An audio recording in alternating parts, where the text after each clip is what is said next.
shot down. That's when I stopped following the army, because one of the officers threatened me in Shona Open Court. Whilst I was about to take pictures from my motor vehicle, he said, "Ukatora ma picture, you are not allowed to take pictures, we will shoot at you." Then I just switched off my phone, because there were plenty of soldiers now all over the place. So we drove to Robert Mugabe Street, then turned along Robert Mugabe Street. We heard some people saying another woman was shot at the corner of Kenneth Kaunda and Inez Terrace. We went there, we saw the woman lying in a pool of blood. Then from there, I drove along Robert Mugabe to 4th Street, where the gunshots initially were coming from.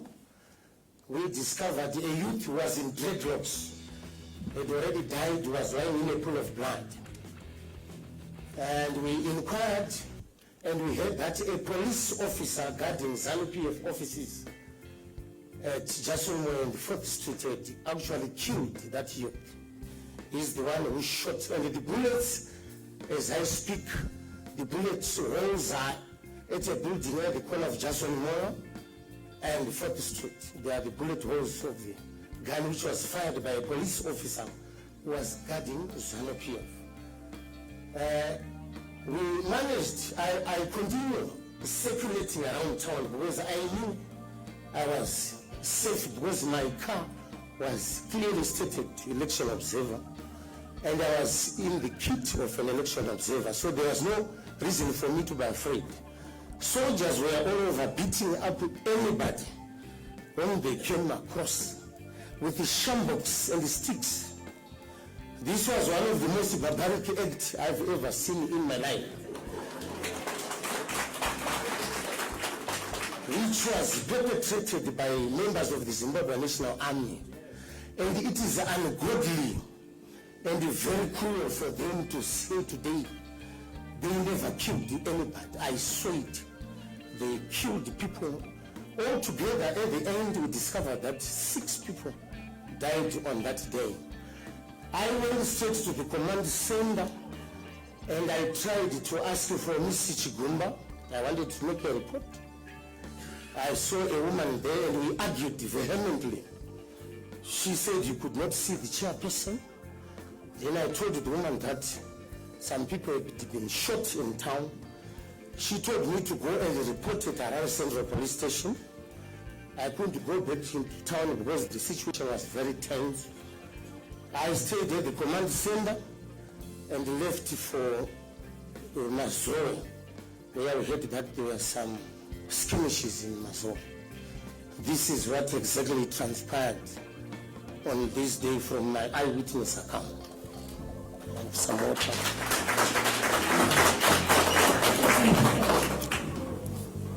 Thank you very much, Mr. Japajapa. I have very few questions for you. What time of day was it when you saw the soldiers coming? It was at 2:30 in the afternoon, 2:30, 2:30 in the afternoon.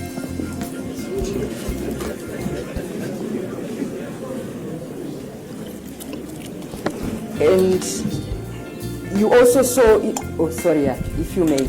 Awesome. All right.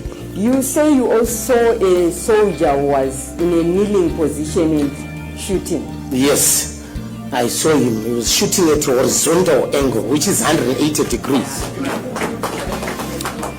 Where exactly did you see this kneeling soldier? It was near Harvest House, and he was pointing westwards, shooting at people who were screaming and running away towards Nelson Mandela. Nelson Mandela is a one-way drive, but they were driving against the one-way. So the soldiers were following after people who were running westwards. And there were 3 of them who were shooting at random. One of them who looked like a senior commander was commanding them to continue shooting, whatever, to continue pursuing the running away pedestrians. There is the video that circulated on social media of a kneeling soldier. Would you say this is the same soldier you saw? It's a different one? Yes, he is the one, because I managed to study the videos, and definitely is that man.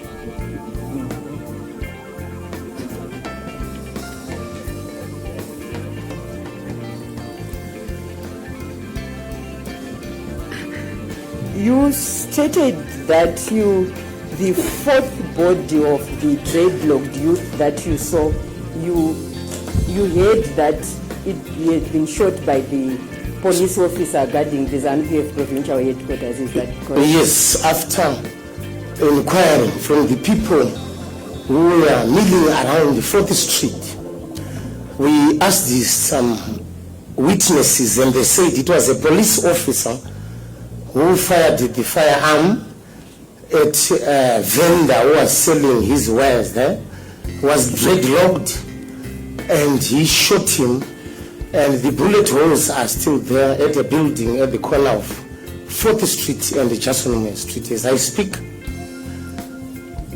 And also at Horudza House, there are some bullet holes also, which are at another building at corner of Leopold Takawira and Nelson Mandela. Mr. Japajapa, the commission, it appears there were two dreadlocked youths who died on this day. This one you are referring to, if I may use them, they say one of them was colored but was also dreadlocked in there. No, the slim one is black in color. Is the one who was shot at the 4th Street incident. All right, thank you very much, because it would now appear that two... No, it's one only. We discovered one. The one you are one. talking of is the... Yeah, corner 4th Street and Jasonme, who was said to have been shot by a police officer guarding the ZANU-PF offices. In your own estimation, if you can assist the commission, how far away from the ZANU-PF provincial headquarters was this body of this young man you saw? About 20 meters, 10 to 20 meters. Right. It was very close. All right, thank you very much. I have no other questions, but we will now hand you over to the commission if they have any questions for clarification. Honorable Chair and members of the commission, your witness. Thank you very much, Japajapa, for availing yourself to the commission. I'll now ask my colleagues if they have any clarity-seeking questions here. Any? Yes. Thank you, Mr. Japajapa. Could I be very clear on how many people you saw being shot dead? And I must say that your witness is a powerful one, because you're speaking from what you saw.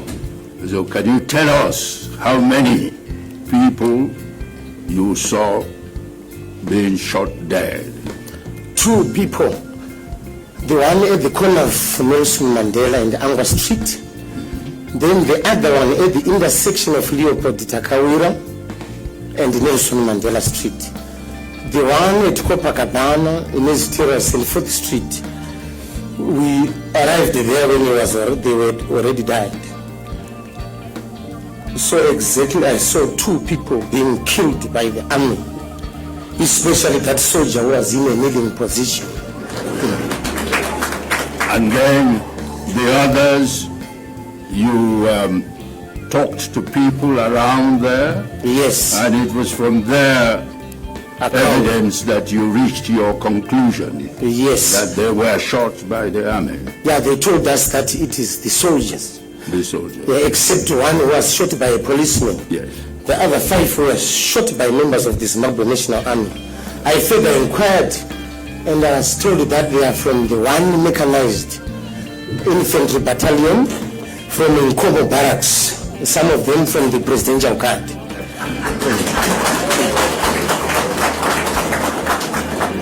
Thank you very much. Any other questions? I didn't get the second one. You said Leopold Takawira and what? Leopold Takawira and Nelson Mandela Avenue. On the left side, he was crawling along the building with his intestines outside. He was crawling at the corner of the building.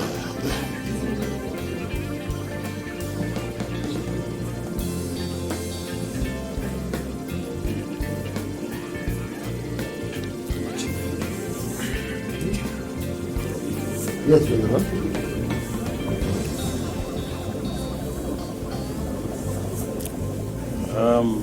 Thank you very much, Mr. Japajapa, for your testimony. Mine is a general question. According to the Zimbabwe Constitution, as well as the Public Order and Security Act, the military, namely the Zimbabwe Defense Force, can be called upon to extend support to the police in the maintenance of law and order. Do you have any comment on that? Do you have an opinion? Do you think anything needs to be done to the Constitution as well as the Public Order and Security Act? Actually, it was unnecessary for the army to come in because there were no very, very serious disturbances in town. The police were supposed to deal with this situation. We've got thousands of police, more than 30,000. If they had come in, they were able to deal with this situation. Now, to call the army to deal with very few people who were moving around town, I don't think it was necessary. The army used disproportionate force. It's like somebody taking a 40-pound hammer to kill a mosquito.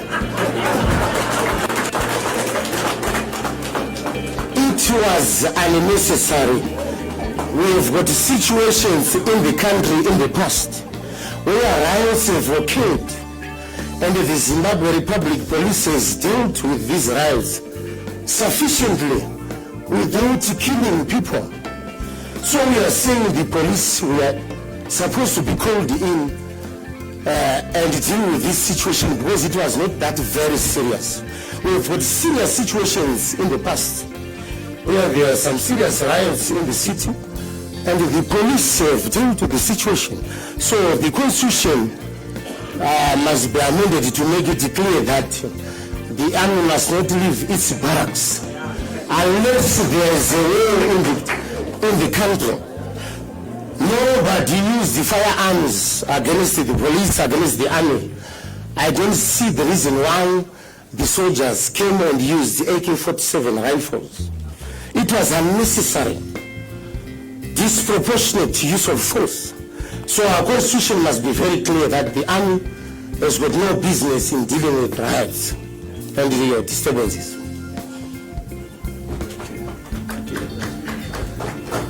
Thank you.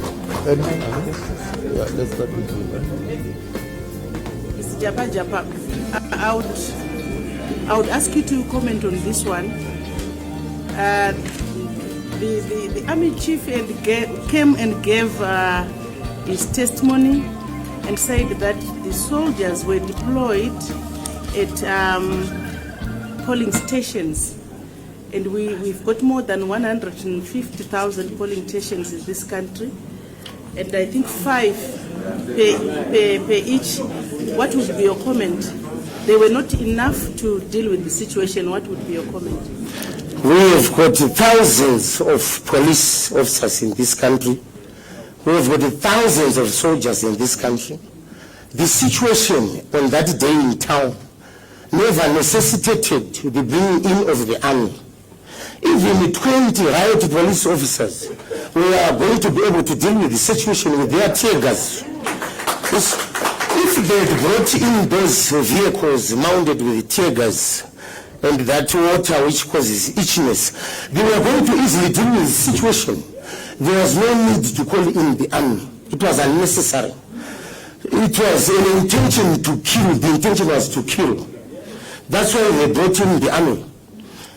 If they had brought the riot police, 12 of them, we've seen in the past where a few riot police officers with tear gas They've managed to disperse thousands of people.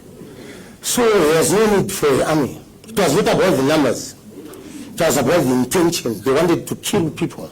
And they went on to kill people.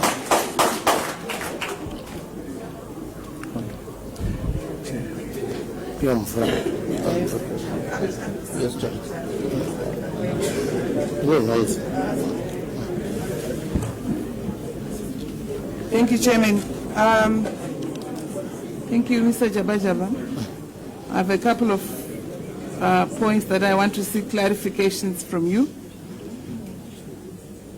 In terms of time, when you you witness the killing of the soldiers and those that you see dead, I mean the four that you mentioned, can you indicate the times, one by one? I said the first incident when the army arrived was at 2:30. Yes, when you see the dead, I'm looking at the people that you saw dead. It was in intervals of 10 to 15 minutes. 10 to 15 minutes. Intervals of 10 to 15 minutes. Would you remember the exact time when you saw the dead bodies? Sorry, can you come again? Would you remember the actual time when you saw the dead bodies?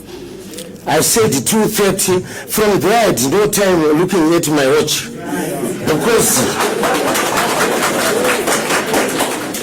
because the situation was tense and frightening. So I just saw soldiers gunning down people. This is what I managed to see, and dead bodies on the tarmac.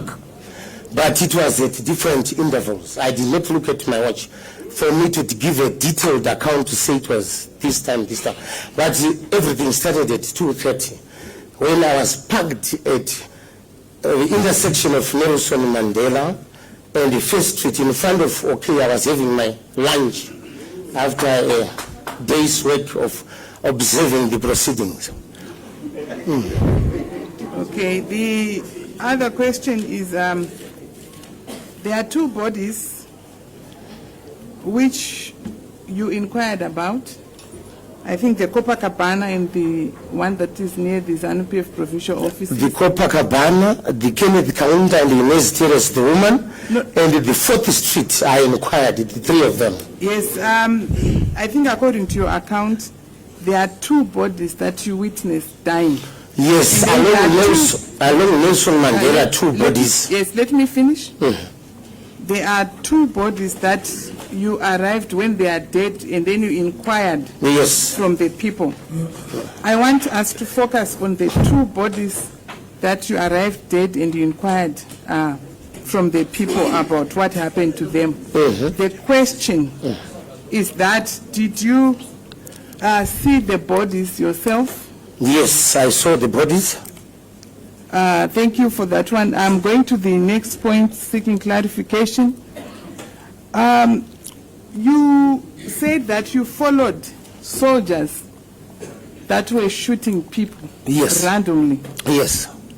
My question is that, did that scenario pose any threat to yourself as a person? My vehicle was clearly marked. It was a Mazda BT50 grey in color. It was clearly marked election observer in large, very visible, large words. I was putting on my election observer kit with a yellow reflective jacket, so there was no need for me to be afraid, because the soldiers never bothered, unless one over-enthusiastic one who came and ordered me not to take pictures. But I was following very closely because I know that election observers are never harmed. So there was no danger to my life.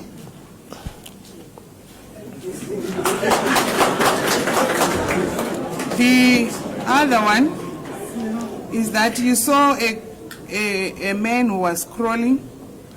It should be crawling at Leopold Takawera and Nelson Mandela with intestines out. Yes.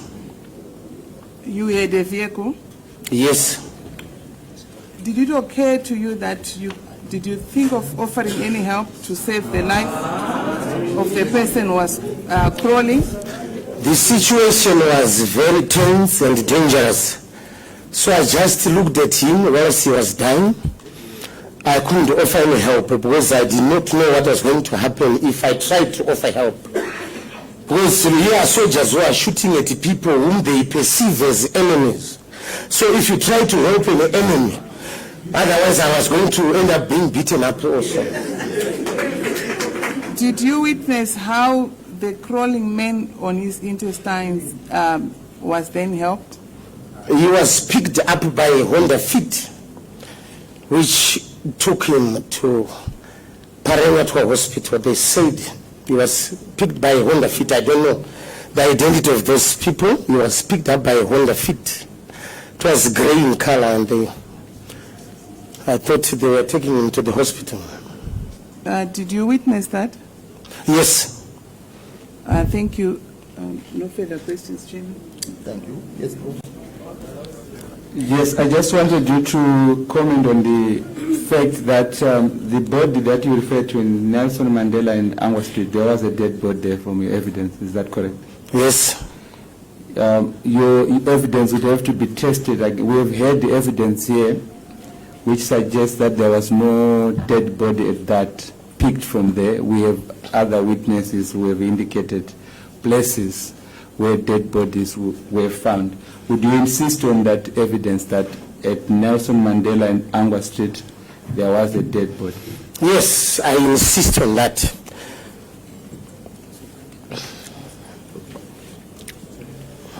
Yes, sir. Thank you, sir. You mentioned that there was a soldier kneeling down. We've heard a lot about this particular soldier, if we're referring to the same person, and we have watched a video of it.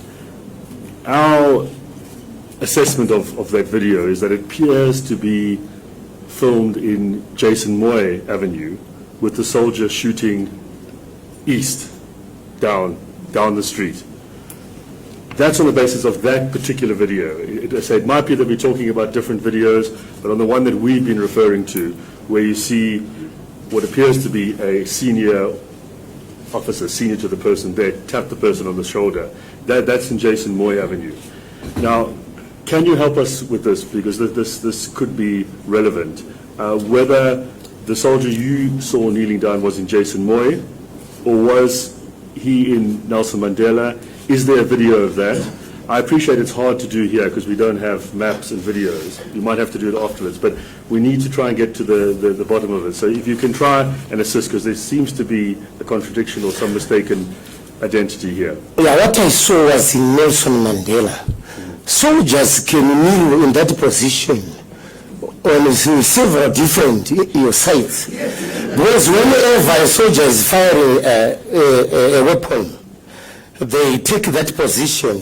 So it's not a matter of how many times they kneeled in that position.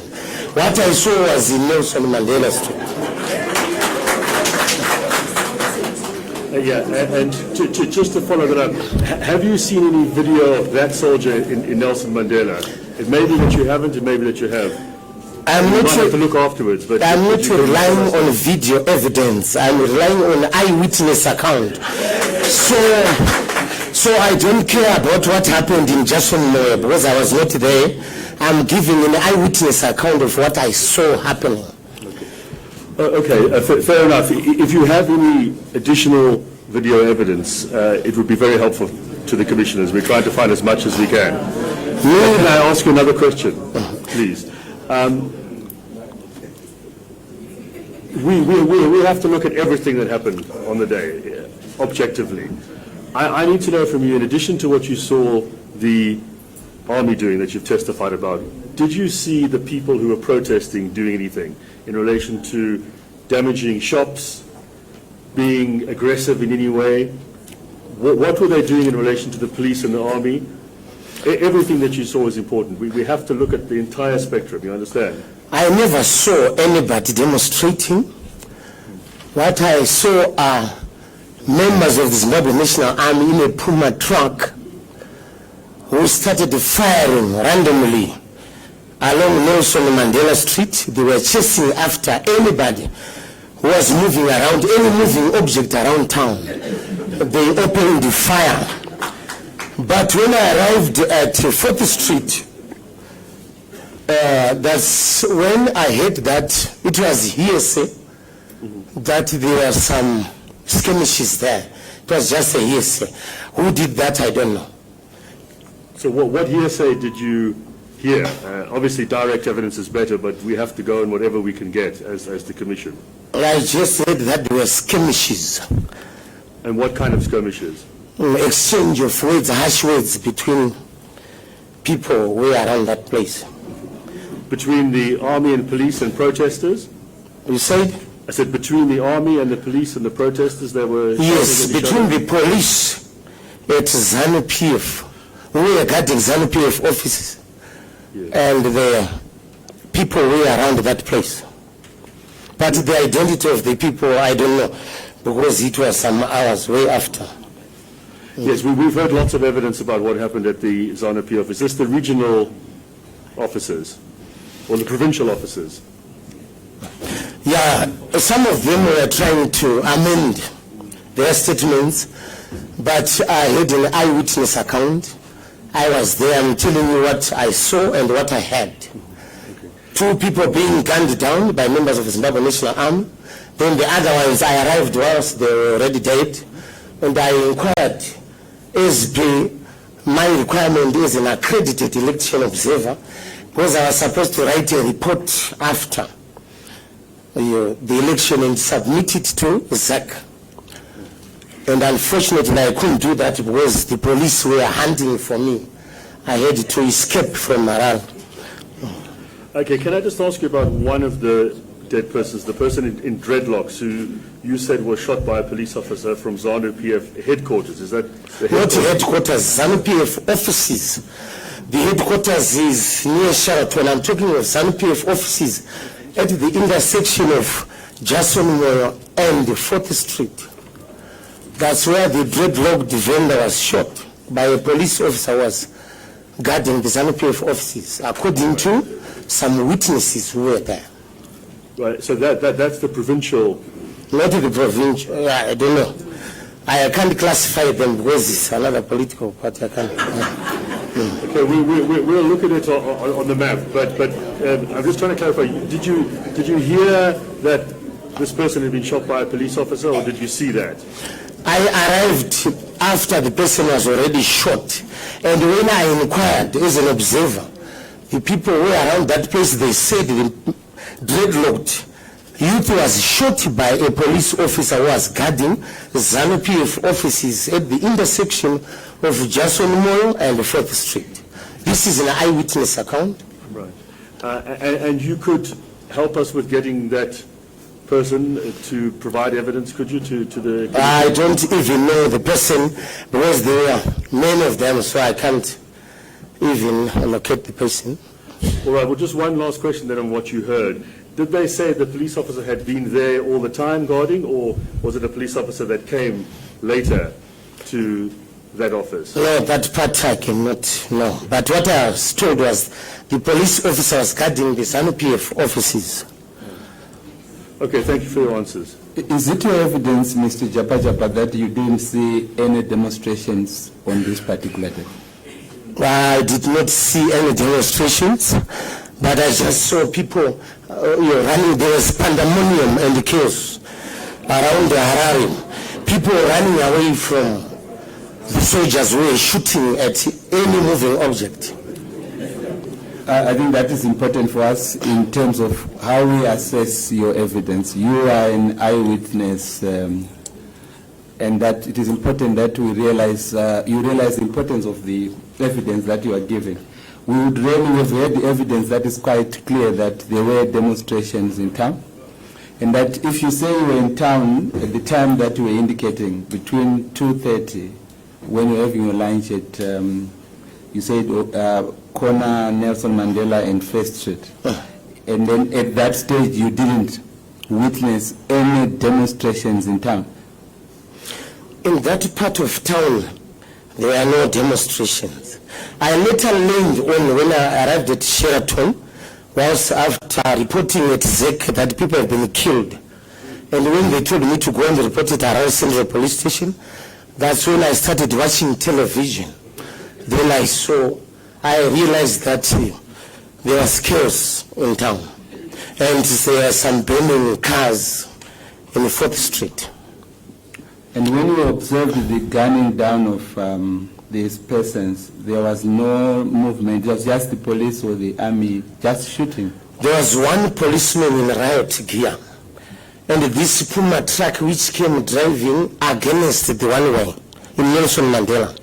The soldiers jammed from the Puma truck. 3 of them and one senior officer was behind.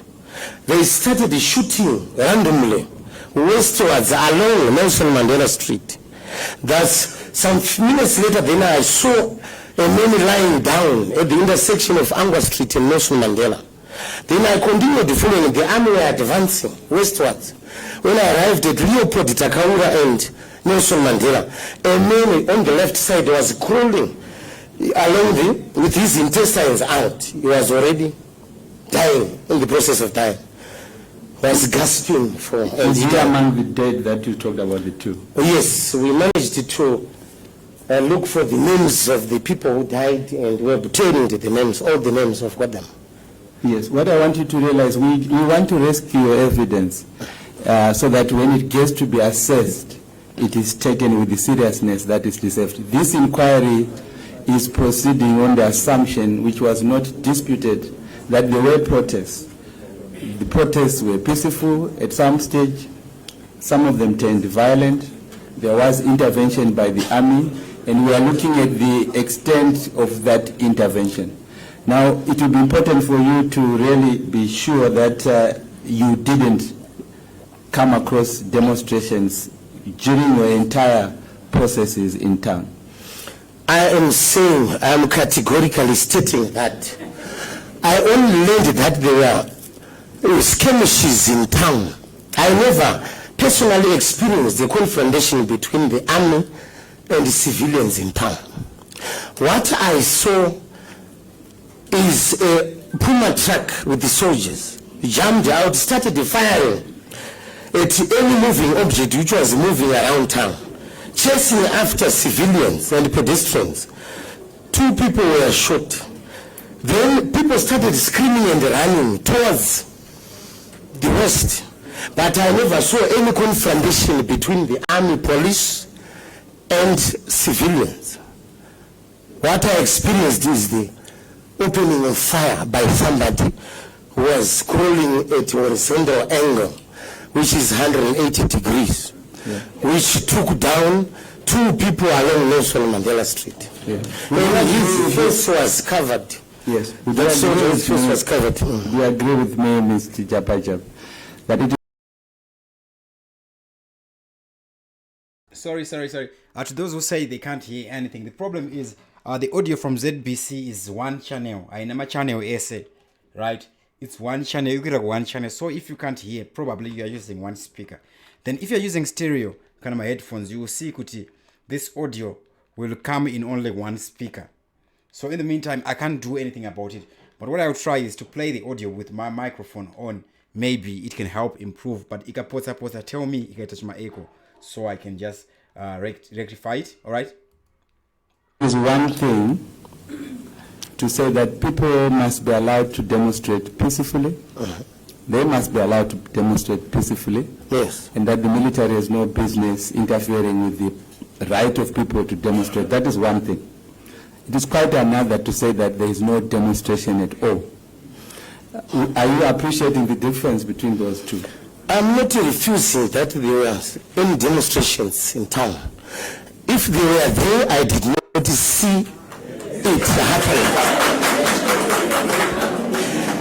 Yes, there might have been demonstrations. I'm not denying the fact.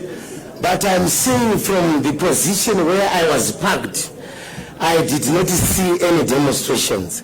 What I actually experienced was soldiers firing at anyone who was moving around town. But the issue of demonstrations, whether they were there or not, I did not experience that. I would say to you, what we have heard evidence, your evidence was tallying very well with a witness who actually operates at corner Nelson Mandela and First Street.